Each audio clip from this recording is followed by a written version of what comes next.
All right, in this game, we're going to be going second today. Our hand is pretty juiced, especially for going second, opening up 2 pieces of interruption. Unfortunately, our first piece gets stopped, but we do have the maxi as well. Now, a little misplay I just did is I activated the maxi a little bit too soon. I don't recommend that. If you do that, it could cause them to chain a max or Ash Blossom, even though he just called Bidars. So he would get like an insane amount of advantage from it. There's his first special summon. We top deck the Imperm, which is super nasty, stopping the Unicorn, which is honestly one of the best Kashtiras in my opinion. I think it's better than Fenrir. There's a Rise Heart, and he has the effect, and he decides to end there just to not give us any more cards. He has the Maxi as well. We just top decked a really insane card. Suprex is the key to this deck and is super awesome and really good.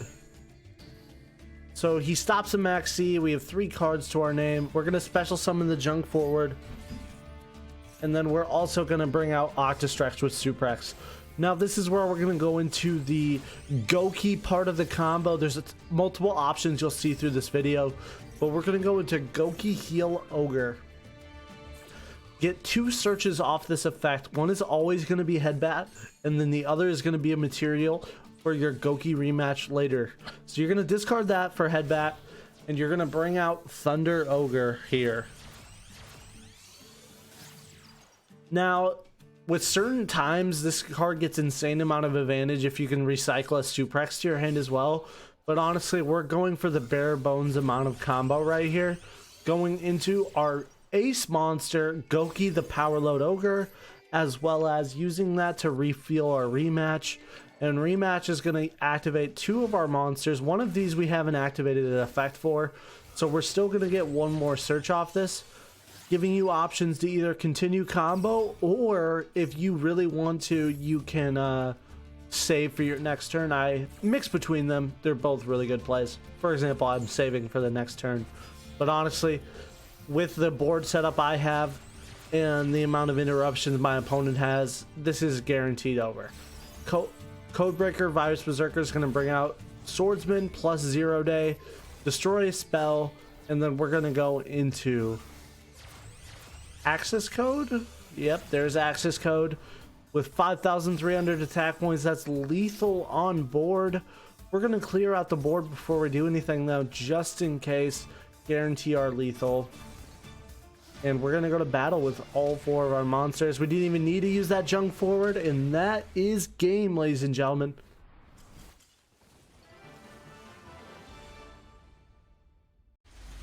Another going turn 2 up move with only 1 piece of an interruption this time. It's against another Kashtira player.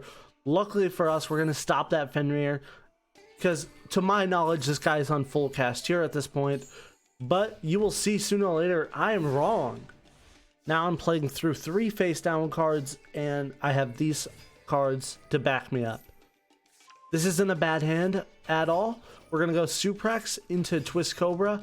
He's going to banish our Twistcobra, but that's why I chose the Twistcobra, because the Twistcobra's such a beast effect that he can dodge the Fenrir effect. Alright, there's our 1-for-1. We're going to ditch Renaud and bring out Guts, and he's gonna use that welcome Labyrinth to get his Lady Labyrinth of the Silver Castle into rotation. So this guy is on Kashtira Labyrinth, an interesting combo I haven't really seen before. But honestly, we're gonna play through these interruptions as they come, and honestly, our card advantage that we have right now is pretty insane. So I'm not really worried per se. There's our Rematch, as well as guaranteed our material for Gouki Headbatt. We're going to send that. We're going to go into Thunder Ogre here. And unfortunately, one of our Goukis isn't online because we have junk forward on the field. But we'll just grab Iron Claw, a generic Gouki with that cool graveyard searchability. Now we bring out our ace monster, the Power Load Ogre. And we're going to go a little bit further, get a second Rematch for our turn 2 play. Use the Bearhug because that is the material we use for Headbatt, so we're going to still get another search. And we cut our opponent's monster to attack in half. So we're in a really good spot. There's the Virus Swordsman, as well as we're going to chain that Bearhug search. He chooses to use the Gouki Match here. Interesting, we're just going to choose Earth. I think it's the right play, honestly, but it was an interesting and particular move. We're going to use this effect to recycle, but it looks like our opponent's going to stop us here.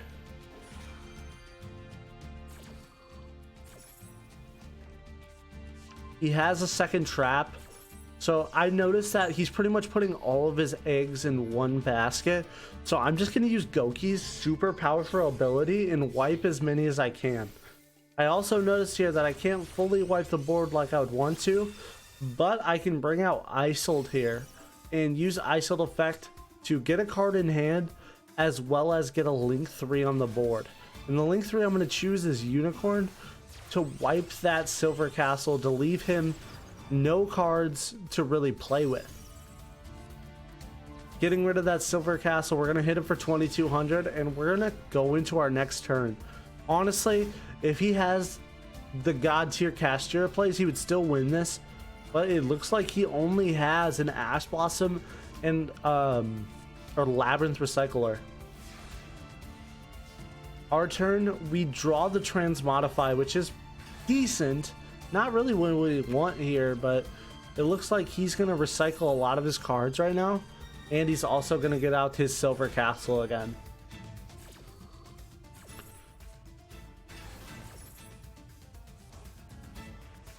He's really walling up here, but honestly, with the cards I have in hand and my field already having Link 3 on the board, this game is as good as over. There, we're going to bring out Access Code Talker. Reminder, there's only 5,800, so Access Code is already taking up a huge chunk of that, as well as we're getting a few searches without using our normal summon, and that's when our opponent chooses to surrender. Alright, so now we got some turn 1 action. Drawing our Veiler isn't good, but the rest of our hand is super insane. Luckily for us, we added that Headbatt to our hand, or we got that Headbatt in our opening hand, so we could go off. If we didn't have a second Extender, we'd kind of be stuck in normal and passing, which isn't good. But luckily for us, we did come in clutch with that. So we have our Heel Ogre as well as our Gouki Rematch. Now, since we used Headbatt early, we're going to use our Rematch early just to make sure we get the max amount of card advantage we can here. And there's Thunder Ogre, and this is where I was talking about where Suprex is really interesting with that second normal, because you're getting so many cards off of these effects here. And that's the example here. We're going to bring out our Gouki, the Power Load Ogre.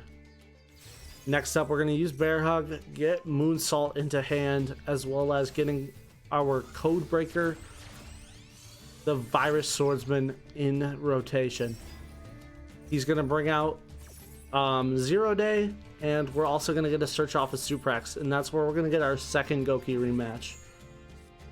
There's 0 Day. We're going to go into Virus Berserker now and bring both of those link materials back, which is super insane. This card is super underused for its ability for link summoning. I think it's super cool. We're going to bring out Moonsault here while we can, and we're going to just recycle our Thunder Ogre because we only play that at 1. And then we're also going to bring out an Isolde, the Noble Knight. And this effect, we're going to use 2 cards. We're going to bring Gouki Guts to hand, as well as using Durendal, we're going to bring out Renaud. Renaud is going to bring back Durendal, and Durandal's going to bring out Fire Flint Lady, which will get us another Link 4 into rotation here. And that's going to be our Apollos the Bow Goddess here. With 3 negates, that's very powerful, as well as we're going to go into 1 more Power Load Ogre. And then, that's a really nice board. With 1 card face down, as well as 3 negates, with 4,400 attack points, we're in a really good spot. That really changes the spot we're in, but honestly, with the Apollosa being blocked like that, with the Effect Veiler blocking the Rise Heart, our opponent has no choice to forfeit though. All right, another turn 2 game for us. We opened an insane amount of hand traps and really barely enough combo to get started, but it looks like we're gonna try to play through it. Unicorn is our first imperm. Obviously that card is nuts, and we're also gonna imperm the Rise Heart. I've noticed this is a good way to stun the deck out from blocking that monster into level 4, blocking them out of one of their Shangri-Las. That's a super nice hand. Junk forward. He has the maxi. We have the Ash Blossom, luckily, and he's gonna reveal his hand. This is a card I've seen really handy with tech recently, and he's gonna choose our Fire Flint Lady. Honestly, either pick didn't matter. We're gonna have to use our normal summons, the only thing. He could have stopped us there by targeting the Isold, but he doesn't know the deck we're on, and Gouki isn't a very meta-related deck. And we're going to use that Gouki Surge to bring out Headbatt, and then we're also going to use the Isold Surge to get Riscorpio. And we're going to use a different line of the Goukis. Using Guts, it'll turn on our Headbatt to be able to go into Power Load Ogre very smoothly, and giving us the ability to bring out Gouki Rematch and another card if we choose. There's Moonsault and there's Rematch. So we're beyond full combo right now. There's Rematch, and our opponent chooses to surrender there because he knew he was about to get OTK'd. And another game going turn 2. Our opponent is opening up with the Unicorn, and he is going to get that summon off without activating our Max C, but he's also going to get that spell. So hopefully he gives us some card advantage. He does not give us some card advantage, but let's see what we can do. He's going to take one card out of our hand, taking our Suprex. That's unfortunate, but I think we'll live. He's also going to Buka Moon our junk forward, and that's really going to... He's trying his best to stop us here. But luckily for us, Fire Flint Lady is going to bring out the Iron Claw, meaning the Gouki package is still active, even though he just took out the Isold line. Twistcobra as well as Iron Claw are going to start their searching mechanics. There's our Headbatt, and where's our target is Riscorpio. There's the target. Headbatt's going to go let us get our Thunder Ogre going, and let's see what we do after this. Honestly, any Gouki name other than Suprex is what you're going to want to pick here, and we choose Guts. Guts is going to bring us into Power Load Ogre, and Power Load Ogre is going to get us into that final push with our huge boss monster as well as Gouki Rematch from the Guts. Now Rematch is going to bring out Riscorpio and Iron Claw. These guys are going to bring out our Codebreaker Swordsman. Codebreaker Swordsman is going to bring out Zero Day, and we're going to have our Link trees climbing. Now this is an interesting place to what's it called? Imperm, but we do have the Moonsault into rotation, so unfortunately this wasn't the correct play for my opponent, because using Moonsault we're still going to be able to get out Zero Day, or Codebreaker Swordsman, my apologies. Codebreaker Virus Berserker. Virus Berserker is going to bring out Swordsman, and we're going to bring out our second Link, and it's going to be Access Code, and that's going to seal the game. We only need 6,000 on board, and after clearing our opponent's monster, we're going to have a little over 8,900 damage. And that's game.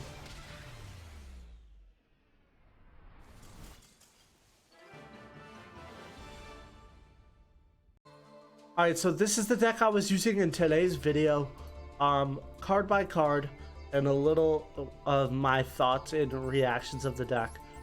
This deck is super consistent with its Link plays. You're playing a super intense Gouki Link engine, which is Gouki Pure, as well as you're playing a lot of insane generic Link cards that just go super well with the deck. Now the bread and butter is our ace monster, Gouki the Power Load Ogre. with the ability to be unaffected by all other card effects. This card is insane, as well as having its own monster reborn for 2 and a marauding captain that's actually worth something. We're also playing a lot of just warrior generic warrior support. Infernoble Knights does it super well. Fire Flint Lady, Junk Forward, a lot of good cards. You get to really fit everything you really need, including 10 hand traps, as well as you're playing that still get to play the 2 called by. Now you could still also add the crossout designator, making this a 41 deck, as well as the other change you could also make is add another Isold. Now I think this deck is super good. Is it meta? No, but it is a really fun deck to play in the ladder. It does compete as long as your opponent doesn't go off too hard. I was playing against Kashtira and other meta decks the whole session, and it was a back and forth in some really close games. I hope you guys enjoyed the deck, and if you have any questions, make sure you leave them down below and I'll read your comments and respond. Thank you guys so much for watching. I'll see you guys next time.